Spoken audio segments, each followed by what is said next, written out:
All right, so Dignitas has put together a pretty good roster for themselves, you would think. But the question is whether or not Jensen's still got it, Armut still got it. Armut coming up through the Turkish scene 2019. We just did a VOD review that actually featured Closer and Armut that played in that game for Royal Youth in Turkey. Santorin, Jensen, Spawn, Biofrash. So the weak side to this team has been the bot lane. The question is whether or not they can overcome it. They banned step 1 against Dignitas, banned Nar. Don't let Narmut have his signature play, and let's see how they set this up. So if they're going to exploit the bottom lane, first thing that you have to do is show some form of weakness, create a weakness on the other side to make the other team have to think about it. So here we go. This is the beginning. Santorin stepping up. How much of a trap can they lay? You see Someday applying some pressure to Armut. FBI and Vulcan are nearby, both of which are unspotted. They're going to go in for Jensen. FBI comes around. You're able to get his flash, so right off the bat. So here we go. And while this is happening, Someday is able to posture aggressively. Armut and Santorin are not aware where Inspired is. They know where he's not, right? They see that he's not here, but Someday pressing up super aggressively. Let's see if this turns into a missed minion. There's a chance if Fiora... Oh, come on, hover. Yeah, so here we go. Fiora is actually zoning the Cassante out level 1 and challenging, saying, I dare you to take any amount of steps back, because if you do, you will miss a minion, and I will hit level 2 before you. So, right off the bat, you get back foot from Dignitas. Jensen has no flash in a Victor versus Azir matchup with Comet. Notice it's not First Strike, all right? Comet is way more built around lane bullying. First Strike will get you a nice little chunk of gold here and there. It's like getting an extra CS every wave because you get that little bit of chunk. But look at this Comet damage just in. There's Scorch as well.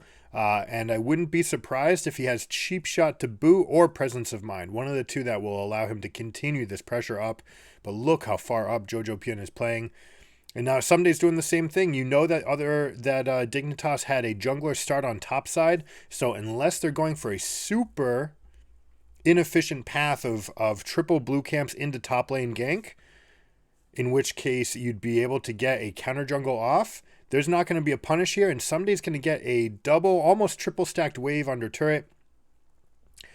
We're getting this one under, and he's going to get the next one in as well. So...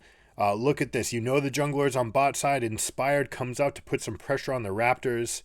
And that leaves Zeri Lulu versus Rakan Varus. All right, two very dominant lane champions, especially the Varus.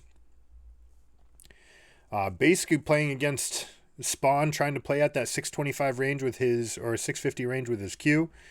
Varus has access at that range. Rakan has access at that range. So have to be careful. Zeri's super good at getting away, but if Rakan uses level 6 quickness into flash dash, he'll be able to pick off even a Zeri. And with that amount of hold down, if you look at that setup, what's going to come later, Rakan setup into Varus ult, into Sejuani ult, and that gives time for Fiora and Azir to come up. Even the wild growth from Lulu will not be enough to keep Zeri alive. So, inside out pressure, forcing Jensen's flash level 1, puts them on the back foot. Someday playing super aggressively in topside, getting a crashed wave out, making it so that Inspired can go and play aggressively in the enemy jungle because they've got a winning bot lane and a winning mid lane because of the flash diff and the Azir diff. So this is a great start to the game. Great way of using winning lane matchups. Now, Fiora and Cassante is a little bit interesting. Cassante at level 2, just exceptionally strong. Fiora has about the same kit as Cassante at level 1, but you're going to see a lot of these dive in, using the grasp to stay healthy. And if you ever do land the riposte, then it completely changes the matchup. You'll see anytime that Cassante uses Q3, he's also going to combo that with his E. So it's going to be Q3 E, boom, always sliding. You slide to the side, you make sure that you're not going to get riposted. But here we go. All right, a little bit of a mistake. You get the stun off, but you take a turret shot. So Someday really feeling themselves. Also, kind of bizarre. This has to be miscommunication. The wards aren't that prevalent, and your jungler just backed. Wukong happened to be pretty nearby. If Santorin had the ilk to come up, that would have been a kill. So a little bit of a weak spot right there. We'll see if we can exploit that. Maybe not in this game, but in games to come. Look what Jojo Pyumba did, by the way. That ward is very important. If you put the ward just in this grass bush, it will not see people that hover the wall to get all the way out. Oh, look at the setup. Beautiful. With eyes on Wukong, they know they can go. Jensen's feeling like he's strong because Wukong is there, but he cannot match the setup of Azir. And Azir dives in to knock back into the Sejuani. That's so good. And now Inspired gets to play super aggressively. He knows he's got Vulcan in his back pocket. Vulcan on Rakan is now a melee champion, which means there's extra added synergy there with the Sejuani. Small little things like that can make a difference, right? You're ganking a lane and you've got Rakan to jump in, set them up, and suddenly they're applying the marks. You stun them with your charge, and then boom, another stun to follow up with Permafrost CC. So, a very interesting setup there. Love this bot half of the map, right? Varus, Rakan, Sejuani, that's incredibly strong. And with Azir being a winning lane into just about anything you could ever play it into, basically you're creating this window where you might get 4-man dives down in bot lane. You've got the crowd control to set it up. You've got the champion tier and strength to do it, and the good matchups. So now we've got top lane on an island as they prepare for dragons. The onus will be on EG to take this if they want it, right? They've got the winning bot lane, so they can create this slow push. You'll see that they'll try to get a minion advantage and then try to push in that wave.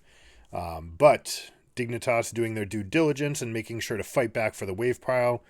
And they're going to try to punish them immediately for leaving. But Varus, as far as 0 items or first back 80 carries, is the best at killing the dragon because of the execute damage on his W. So a very strong play by them, very quick, and they're not actually punished. The only thing that Dignitas gets out of this is a good recall timer, but Spawn does not take it. I think he's going to have to, and now since he's late, this wave's actually getting pushed up. This is not a cannon wave. So now we can see whether or not Evil Geniuses uses this window. All right, they don't. With this wave pushing out in top lane, right? Check this out.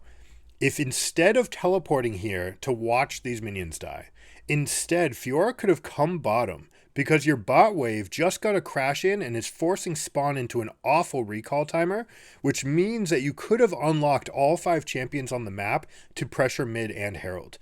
This is a play that they could have made happen. A little bit of miscommunication from Someday there. But let's see how he does this. Ooh, he gets the riposte off on the Wukong ultimate, which means there's no continuation. They're going to keep that wave frozen, but this is not enough. Someday's able to keep this pressure up and go here. So what I was saying is if Someday doesn't teleport, right, that wave, it's super tempting for a Cassante to want to just hold it there. But if suddenly there's 4 or 5 champions in the Rift Herald area, you can take that big wave, bring the Herald up, and actually dive the champion, take the whole turret, and deny them those 2 or 3 minion waves worth of resources. So, a chance for improvement, we'll say, but not so bad. Everything's doing okay. They do end up with the Herald off of the great back, the recall timers. You see that they brought everyone, but now they're just going to reset to the normal lanes. They're going to keep things the way they are because Jojo's just Jojo's gapping Jensen right now. Right, he's got the kill advantage, 20 CS. They got him while his flash was down, right? And that's an important timer. If you get a level 1 flash, you tend to get it around 130, while your mid laners tend to get level 6 right at about 545 on that wave, especially if they use their teleport aggressively. So you know that Jensen doesn't have his flash for the next minute, right? So you've got a 1-minute window while you're 6. They can be 2, and that's fine, but the fact is they don't have flash. You do. You've got the onus. You can create plays, and that's exactly what they did. So you better believe that play was scripted right from the moment that they got the mid laner's flash. All right, so we come back to these lane situation. You're going to have a little bit more strength now from the Cassante. You're going to see him get back in this lane now that he's very strong. The Iceborne Gauntlet means that his trades are very, very good. They both have grasp, so they're going tit for tat on that. But the Cassante has a little bit more trade value on each one of his Qs, right? The Empower on the hit, plus the fact that he's bringing armor instead of longswords. So he's in a very good spot for this. Now, one thing that you will notice, K'Sante, when you don't go Bami Cinder first, all right, yes, your combat stats are much better, but your wave clear can be lacking, okay? The extra health and the extra armor are going to allow him to get more cooldown and damage on his Q, but you're not going to have that ability to just like eviscerate the wave, right? Q1, Q2, Q3 with Bami Cinder, boom, the whole wave's dead. So he's not going to have access to that. Instead, he has to rely on his passive on hitting his Q, right? Proccing each of those. So that's going to be his source of wave clear. It's a little bit slower, but Fiora ends up going with Caulfield's Warhammer, not with anything like a Tiamat. So there's not going to be a major pushing advantage here. All right, so take stock. Look at this. Control wards. Crazy control ward line right here. They are feeling so far ahead that they're going to hold 2 control wards in the Western River and litter the bot side of the map with wards. All right, so they've got fantastic vision as they approach this dragon timer, right? It's coming up in 54 seconds. So Rakan feeling very, very good. And we have a scoop into a swoop, or we can call swoop and scoop. Easy kill, Vulcan and Jojo Pion. Again, the setup from Azir. This is what makes Azir such a good champion in pro play. The ability to set up fights in the early game. As you get later in the game, you're going to start trading that power a little bit for zoning, right? You don't want to put yourself at risk when you are a 3-item carry. But in the early game, totally makes a lot of sense. To be using that spell basically it's pre-level 11. At 11 with 1 item, you're still good. But as you start approaching 2+ items, the Azirs aren't going to want to put themselves at risk in those fights. It's too important for them to be dealing damage the whole time. But early game, sure, use your kit to isolate somebody, especially when you've got good information about who's there, who could be there, and with that amount of wards that they had down, that's exactly what they had. So, 3,000 gold lead. We're still with a lot of plates on the table. They just used the Rift Herald, so they do have some ability to get more. They've got 11 standing plates with 1 minute 15 seconds. Let's see if they use this lead that they have, because 3,000 gold lead, you're basically looking at 1,000 gold on 3 different champions. If you can use this and turn this into a dive, then you completely blow the game open, and it becomes almost impossible for the enemy team to come back from a snowball that big. So they're going to express their lead in the form of a dragon, sort of another 1,000-ish gold worth of stats. Hextech Drake, fantastic one for Fiora and Azir in particular, and Varus. So, you know, the access to extra ability haste, it's not going to be the soul, right? The soul is absolutely incredible on champions like Azir, long range poke that makes it so you can just slow people down. But here they go. They've got dragon. And here's what I don't like. What was Santorin doing? His own jungle? You had information that they're on dragon. You could have gone in and at least invaded here. I know that invading is worse than it was, and it's a little bit slower, but still taking a camp away, especially red buff, right? The most important camp. If you can take that away while the enemy is being strong on bot side, maybe you can even threaten something in top lane. So Dignitas failing to get any kind of counterplay done, really just collecting a Gromp in exchange for Dragon. So definitely way far off. Bot lane does not get punished either. And look at the map now. It's just completely dark, right? You look at the red wards. They're so deep and so plentiful. And how are you supposed to create any sort of pressure on the bot side of the map? There's nothing to be had here. They can have full vision of Wukong. Seeing him here with Varus recalling, I wouldn't be surprised if they rotate over to get the second Herald and potentially also rotate the lanes. But I'm sure they love the lanes they're in, right? They feel like they've got winning lanes, so why swap it? I bet is the communication that's happening with EG here. Now, Someday posturing super aggressively, even though he's level 11. That's, I mean, enemy team might know that you're on a recall timer, but that's still 10 versus 11. And the second Sejuani shows on the map, Armit wisens up and goes after him.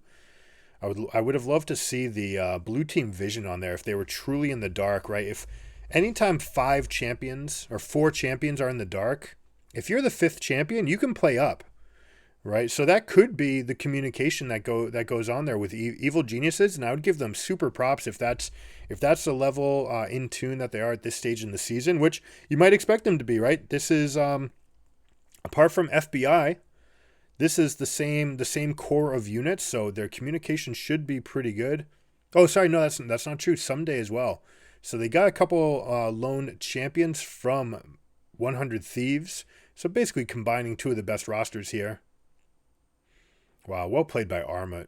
These pros are so good at using their disjoint abilities to avoid crowd control. And like in general, they'll save abilities for when they're getting hit anyways. So for example, if a Jin W is about to hit you and you're Caitlyn, you just turn around and you shoot your Q right back where the W came from because you're going to get rooted, but the Jin's also stuck in place. So you might as well hit him with something while you're getting hit. And then it feels like you're not really missing any time anyways. You can drop a trap and then leave. In this case, it was Cassante using his W. Ooh. They try to go in on the teleport, but it is Armut on Cassante, but they get him. All right, bad. That's a bad ultimate from Jojo Pun. Does it get punished? We've got see the Victor ultimate, but the team is just too big. Look at the health leads they've got all over the place. This is not with Cloud or anything. No real source of healing. They're just bigger across the board. I wonder if there must be Font of Life on Inspired, right? Because everyone was healing up. He must have Revitalize and Font of Life, which is a fantastic combo if you are a support tank engaged champion. The extra stats, right? They're going to heal based on extra max health. And he's got so much crowd control, right, that he's going to be proccing it all the time. So anyone who's attacking anybody that he locks up, he's going to be in good shape. All right, taking stock of items. We've got Divine Sunder on Fiora. No, let's go rewind the fight. So here we go. Someday just walking it off. For the second time, Wukong Cassante, Someday just walks towards the river, and that's enough to end it. So I'd love to see that in slow motion. See if there's a better setup or if there's miscommunication between Santorin and Armut about what should be happening there. But you're definitely not strong enough to go take this now. Why would you start the Herald? The only reason to start Herald would be to pull it back so that it resets, right? And you kind of do this juggle to waste their time because any amount of time wasted it favors the losing team. Let's see, Wild Growth, everything. It's still not enough to save Armut. Now, Jojo Pioneo, I will say that is a really, really lackluster ultimate. It needs to be facing the other way so that you have that zone of control. If Dig hadn't just said retreat, then there's a good chance that they would have found some counterplay there. All right, so the items. We've got Landry's finished, and it looks like it's going to be Shadow Flame for the Azir. Dig, what are you doing? You can't start this. You've got Double Lethality and Tear from Varus. Notice that they start Yumu's Ghostblade. They don't start with Prowler's Claw. They just want to get that extra source. Now, with Navori Quickblades being in the state that it's in, it's actually very easy to start with items like Prowler's Claw and build Collector into Navori. And you'll get all that extra damage on your abilities. Plus, you've got the extra lethality. It just becomes a very, very oppressive style for spell damage carries to play. But right now, just with the advantage of Varus Poke and Azir Poke, they're able to claim that third dragon. I really don't know what Dig thinks they're doing. Like, honestly, I'd love to give EG credit. And, the credit goes to the draft and the early game. But Santorin, it's kind of blowing my mind. He's gotten nothing done in multiple different chances. In top lane, the Wukong ult getting reposted by the Fiora. Second time where he goes in for a dance, it fails. Then starting the Herald without any semblance of priority. Starting the Dragon without any semblance of priority. It really feels like there's some miscommunication going on. So we'll see if that's something that Dig can work through. But 0-4 to start the season. Are they still missing players? Like, are they missing their bot lane? I don't think so.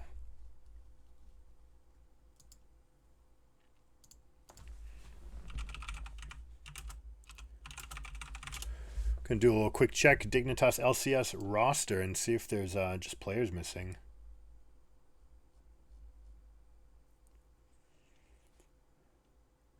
Ignar. Are they supposed to have Ignar instead of Biofrost? Or is Ignar just second tier? Like on their B team?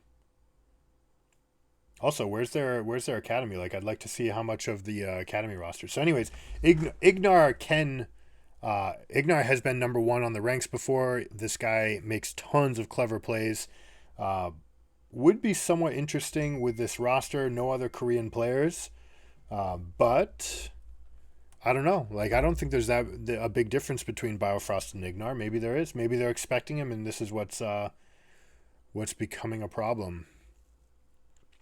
All right, so let's set up the rest of the game. You've got this advantage. Fiora's pushing in the bot wave. And they've committed 3 control wards to this endeavor, right? So check out these control wards that they put down in the southern quadrant, the eastern river, and down here. This is meant to give Fiora license to rotate up and left, right? Easily coming through to mid lane, right? Only one stage of the map is dark. And they try for some action. Oh, Jojo Pion again trying to knock the Arma into the team. They have such a big advantage that he's happy to do it. But look at this. Arma does grab Vulcan and ults him backwards, but too many resources available to a Rakan. They did get the teleport answer from Fiora, and if that's what they were trying to get, they got it, but they also lost several bodies, so they're down 9k. 0 kills to 5, 0 turrets to 4, with another one ready to fall. Baron buff is down. We are at a 10k gold difference. Let's see the technique that EG uses. So here we go. They think that they're maybe just catching Rakan on a warding mission, but really the whole team is there. Armut trying to get in. Now, you actually don't... This isn't even really faster than just walking there, and especially since it gives away where your angle is, I would have preferred to see Arma just come in here and look for an all-out over one of these walls. The Infernal map does give you some interesting angles, as does the Mountain map, for finding these all-outs, but yeah, just you kind of show up a late. That's it. There's nothing left. And EG is just playing with their food now. They're hunting in every direction. They've got wards all over the southern quadrant, all over the western quadrant. How do they even have this many wards? Azir has kept his... No, is that... I can't hover it to find out. It's got to be the blue one, right? These look like they're both the blue trinkets. And yeah, just looking around, it kind of looks nice. But look at this dark area. Okay, I love this ward by Dignitas, right? A little hidden ward. You tuck it away from the bushes. You make it so that it's not likely to get seen. But here we go. They got a counterattack. Santorin, the all-out over the Azir wall. Nice little interaction use right there, but not enough. Nothing comes from it. Look how healthy they are. They're just not taking damage. There's no damage on this team. Who is actually hitting them? They're not dodging everything. They're not shielding everything. Is this just like Font of Life going crazy? They're all full health. Rakan has a little bit of healing, right? They've got some access to this, but let's see where the action is. Armut baiting out the engage, drops back. They do get the bubble out. Now, you could maybe make a case for a fight right here, but that is an Aftershock Sejuani. Good luck ever trying to kill that.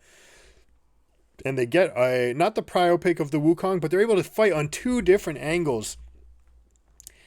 And they are just walking up. They've got everything. They can end right here. Zeri finally gets the gumption to cast an ultimate in a fight, but it's not going to be enough at this point. They do tap Vulcan. This is a little bit loose by Jojo, not waiting for that turret, not waiting for a minion to actually take minion aggro. But here we go. Oh no. You're going too crazy. No, just end the game. Zone him out. Come on. Ult towards the base. For the first time this game, please just ult forward. Just ult forward. The game is over. No, he ults backwards. Okay.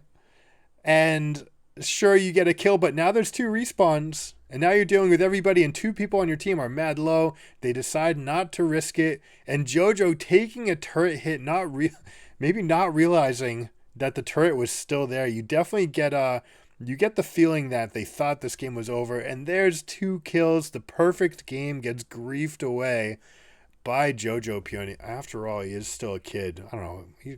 How long can we call him a kid for? What is he, 20 now? We gotta look this up. Jojo Pyun.